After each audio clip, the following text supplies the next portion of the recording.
దేవుని వాగ్దానం. ఈ ఉదయం వాగ్దానం ఎలా ఉన్నారు? బాగున్నారా? పొద్దున్న లేచారా? ప్రార్థన చేసుకుంటున్నారా? మనందరం ఆత్మీయంగా బలపడాలని పొద్దున సాయంత్రం వాక్యం ద్వారా దేవుడు మనతో మాట్లాడుతూ బలపరుస్తూ మనల్ని చేయి పట్టి నడిపిస్తున్నాడు. ఈరోజు మీ స్థితులు ఎలా ఉన్నాయి? మీ కుటుంబ పరిస్థితులు ఎట్లున్నాయి? ఏమైనా బాధలో దిగులుతున్నారా? నష్ట కష్టంలో ఉన్నారా? కృంగిపోయి ఉన్నారా? ఇంకా యేసు దేవుని రక్షకుడని నమ్మని వారు ఎవరు ఉంటే నీకోసం ప్రాణం పెట్టిన యేసుకు నీ జీవితాన్ని అర్థమవుతుందా? హృదయంలో క్రీస్తుకు చోటు.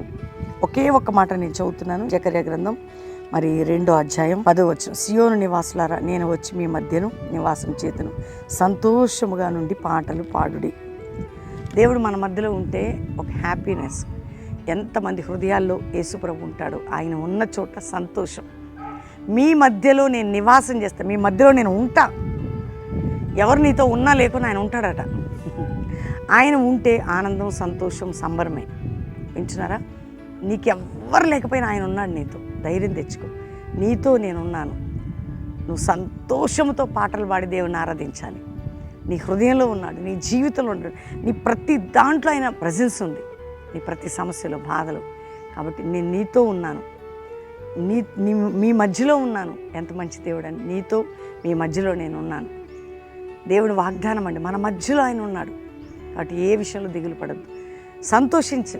నువ్వు ఆనందంగా ఉండు, తృప్తిగా ఉండు. దేవుడు నీకున్నాడు, నీతో ఉన్నాడు, నీలో ఉన్నాడు, నీపై ఉన్నాడు, నేను నడిపిస్తాడు. ఏ విషయంలో కృంగిపోవద్దు. కాబట్టి ఈరోజు వాగ్దానం చేస్తున్నాడు, నేను మీ మధ్యలో ఉన్నాను, సంతోషించుడి. ఈరోజు వాగ్దానం, మీ మధ్యలో నేనున్నాను, సంతోషించు. కాబట్టి ధైర్యం తెచ్చుకొని మాటను బట్టి ప్రార్థన చేసుకో. ఇక ఎవరున్నా లేక నాకు ప్రభు ఉన్నాడు, అన్ని చూసుకుంటాడనే ధైర్యంతో ముందుకు సార్. అర్థమవుతుందా? ప్రార్థన చేసుకుందాం. తండ్రి, ఎందరో బిడ్డలు ఈ వాగ్దానం వింటున్నారు. ఎవరూ లేరు నాకంటూ అని బాధలో కానీ, చింతలో కానీ, దిగుల్లో కానీ ఉంటే రక్షణ కర్తవ్యం నువ్వుండి రక్షించి, వారి కట్లు తెంచి, రోగం నుంచి విడిపించి, అప్పుల నుంచి, కోర్టు కేసుల నుంచి, మానసిక ఒత్తిడి నుంచి, నిందల నుంచి, గాయాల నుంచి, అవమానాల నుంచి, శోధల నుంచి, అన్నిటి నుంచి విడిపించి, ఇతర సమస్యల నుంచి విడిపించి, ప్రతి కాడి విరగొట్టి ప్రపంచ దేశాలు, భారతదేశం అయా యుద్ధ సమాచారాలు మాన్పి ప్రతి దేశానికి క్షేమము సమాచారం. అంతేకా క్రైస్తవ సంఘాలు ఆత్మీయంగా బలం పొంది క్రీస్తులో నీలో ముందుకు సాగి కృప దయచి ఒక జాషువా జనరేషన్ అపోస్తుల మినిస్ట్రీ రైజ్ కావాలా ప్రభ. సంఘాలు కట్టబడాలి, సేవకులు లేవాలి నాయన. ఆత్మకి విరోధమైన మాటలు, ఆలోచనలు బ్రేక్ చేస్తూ కుటుంబాలను దీవించండి, యూత్ని రక్షించండి, యవనరాలను రక్షించండి. అయ్యా మ్యారేజ్ డే, బర్త్డే బిడ్డలు బ్లెస్ చేస్తూ వారి దినదీవెలతో నింపండి. సంతోషంతో గంతులు వేయాలి బిడ్డలు. ఎగ్జామ్ రాస్తున్న ప్రతి ఒక్కరికి విజయం దయచేయండి. ఈరోజు అందరిపై శుభములను పలుకుతూ యేసునామములో అడుగుచున్నాం తండ్రి, ఆమేన్.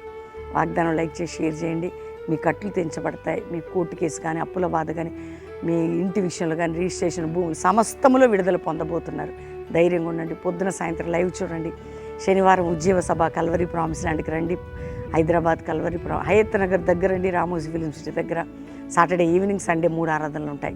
అదేవిధంగా బెల్లంపల్లి కూడా శనివారం స్వస్థ సభ ఈవినింగ్ ఉంటుంది, ఆదివారం 3 ఆరాధనలు. గుడ్ ఫ్రైడే సర్వీస్ మరి కల్వరి ప్రామిస్ ల్యాండ్ హైదరాబాద్ హయత్ నగర్లో ఉదయం 10 నుంచి, అంటే 9:30 నుంచి 2 వరకు.